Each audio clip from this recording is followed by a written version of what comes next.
Welcome back. A homeless man is arrested for sleeping in the public park. Hours later, he is found dead in his jail cell. Let's be clear, there is no evidence of foul play. The medical examiner is determining whether a medical issue was the cause of death for 33-year-old Brandon Husky. But there are legitimate questions. Should the homeless be jailed for sleeping in the park? Are there adequate health and mental health screenings at county jails, as well as resources for drug and alcohol addiction?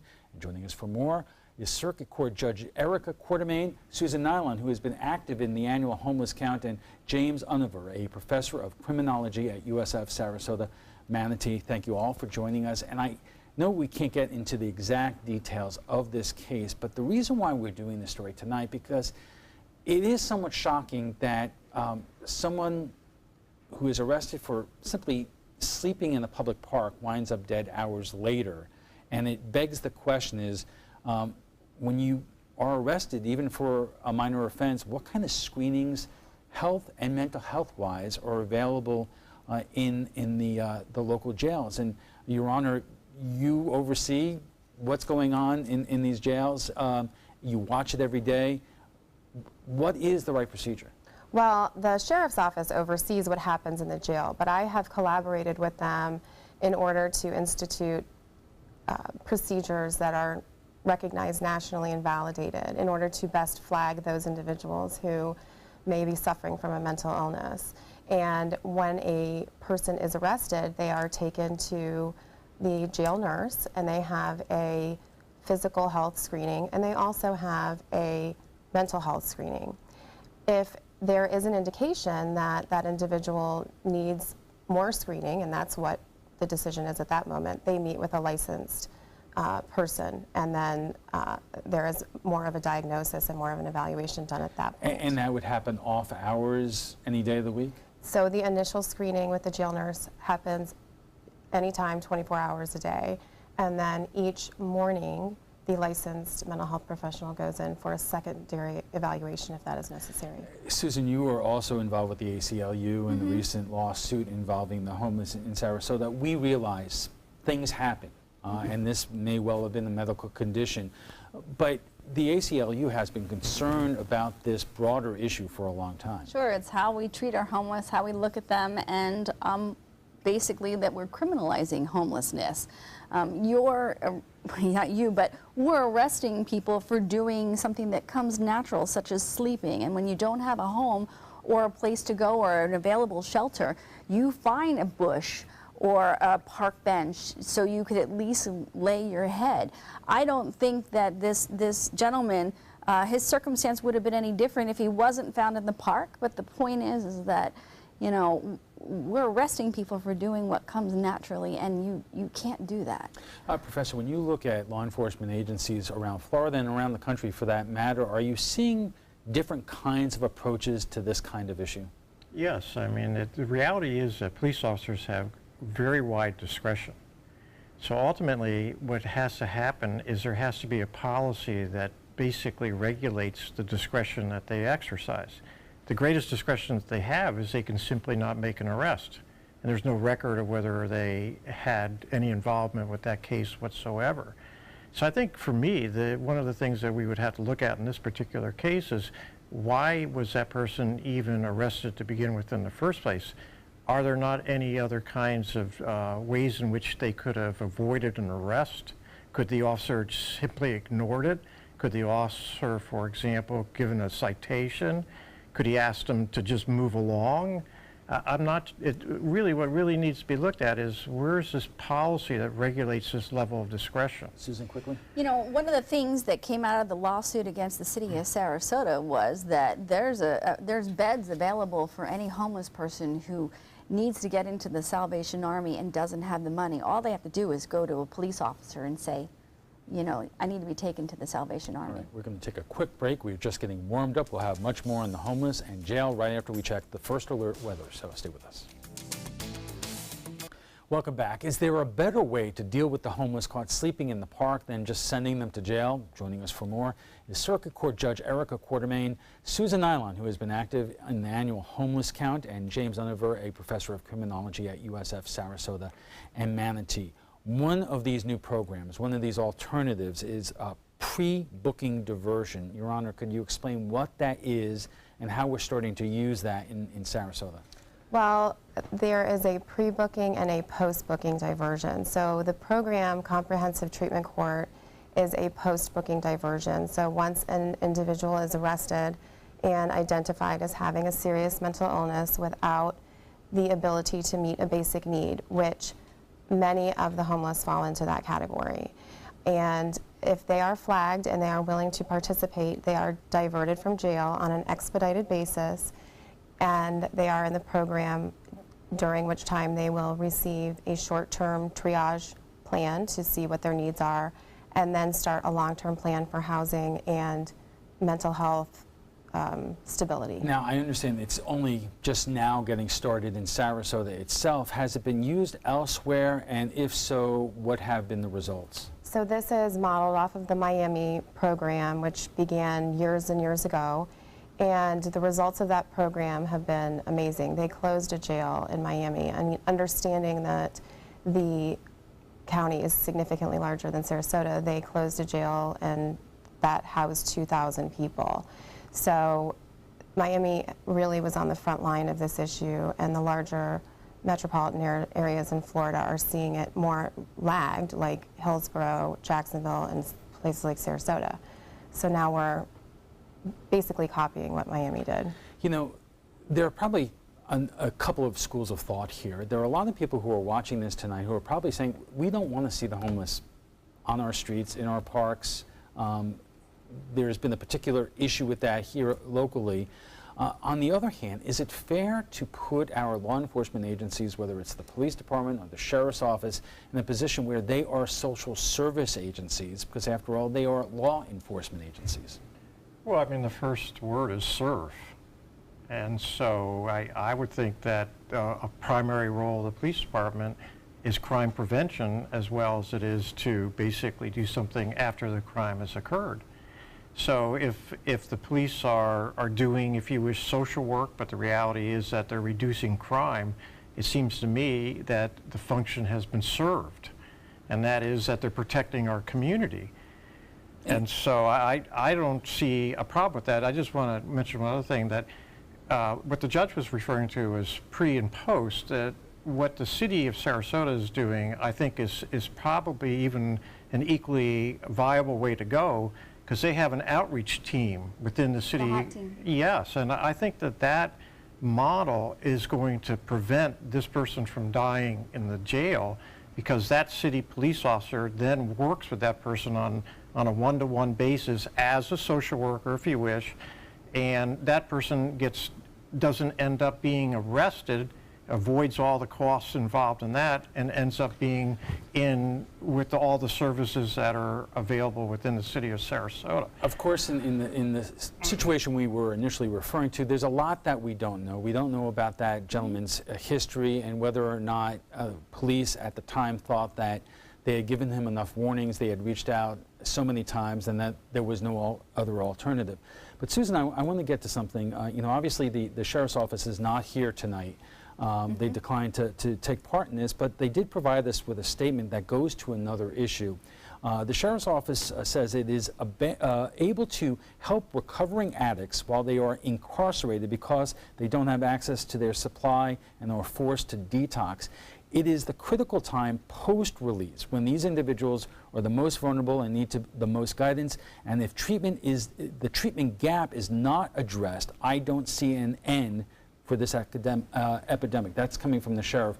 You've talked to the sheriff about this.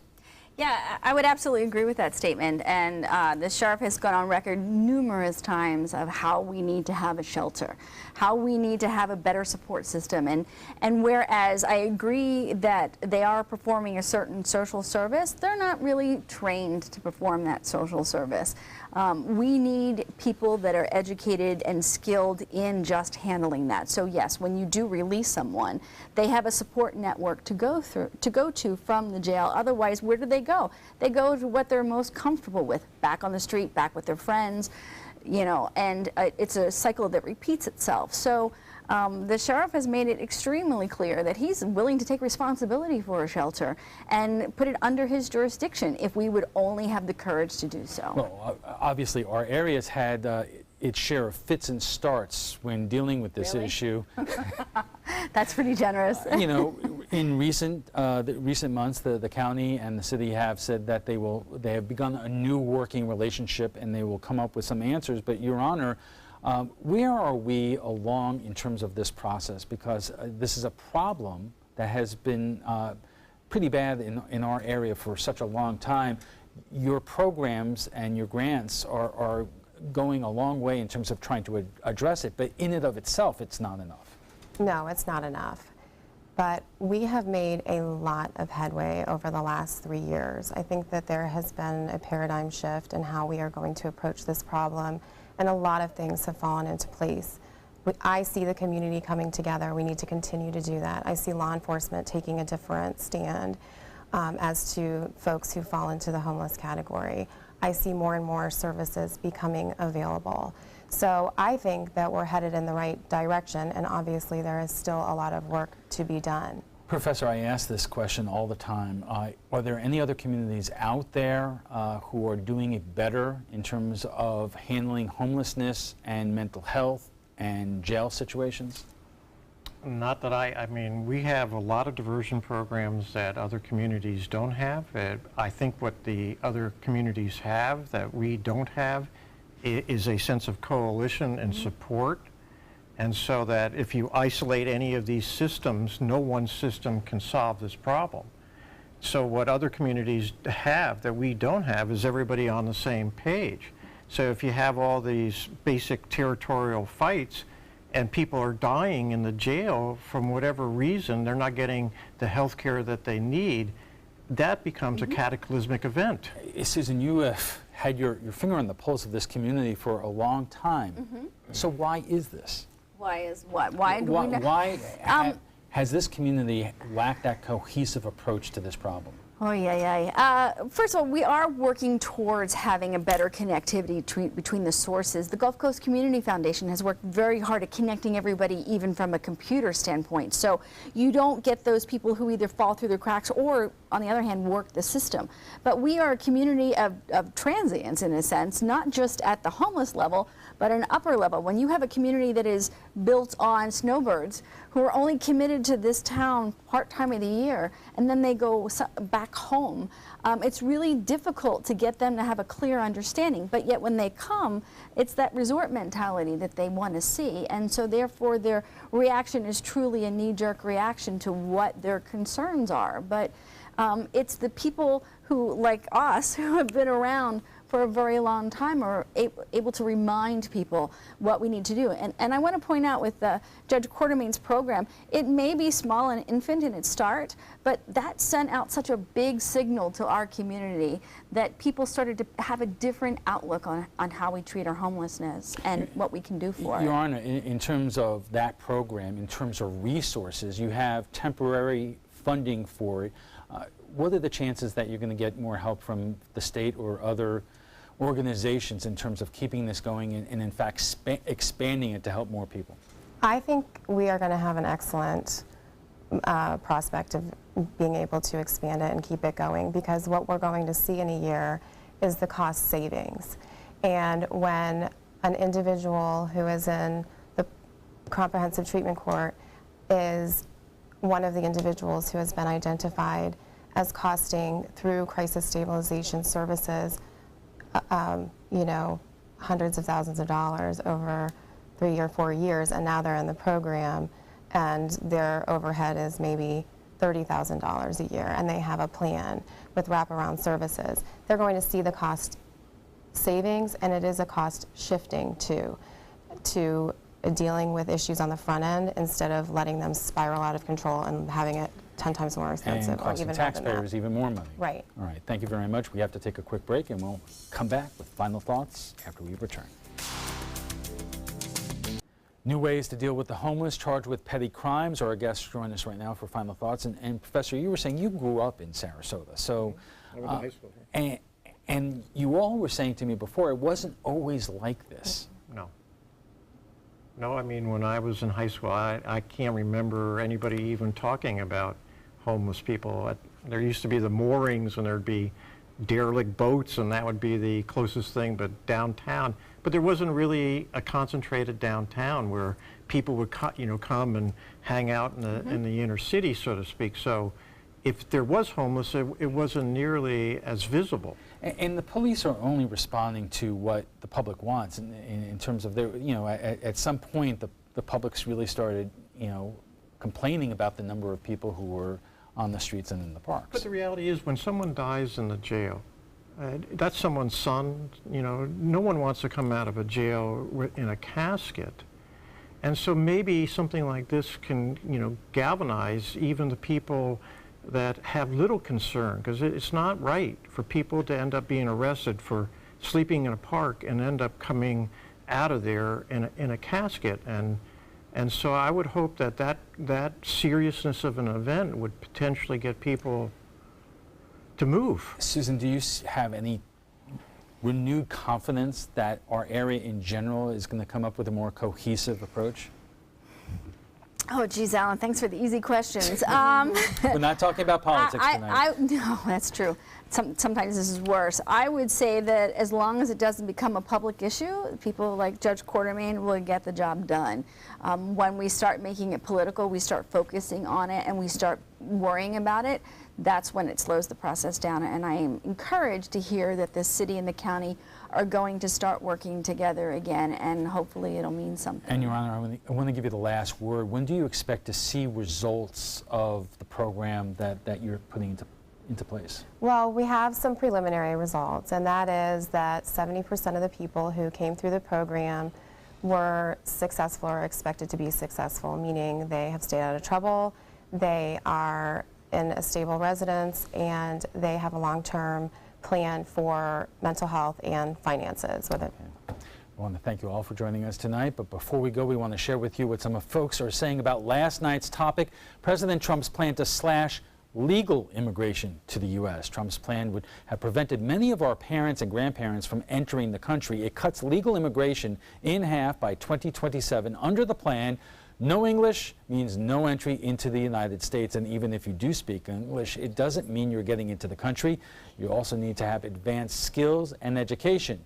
Jones says the assumption that the best and brightest people in the world speak English is not only factually incorrect, but arrogant beyond comprehension. The refusal of English illiterate immigrants just may filter out folks who would be widely successful or bring innovation to American shores. Sam says open border folks are fine with immigrants taking other people's jobs, but never seem to offer them their own jobs to immigrants. Where's the compassion? Catherine says you should have the skills to provide for yourself and add to the country, to the good of the country also, but willing to assimilate, not demand the country change for you. Well, if you'd like to join the conversation on tonight's topic, just visit our Facebook page at facebook.com/mysuncoast.com.abc7. FYI, you could also watch past discussions. They're on demand on Apple TV, Amazon Fire, and Roku. We want to thank all our guests for being here tonight. Circuit Court Judge Eric Quartermain, Susan Nylon, who has been active on the homeless issue, and James Univer, a professor of criminology at USF Sarasota Manatee. When we return, we'll have a final look at your first alert weather, plus an update on all the damage done in Texas from Hurricane Harvey. Stay with us.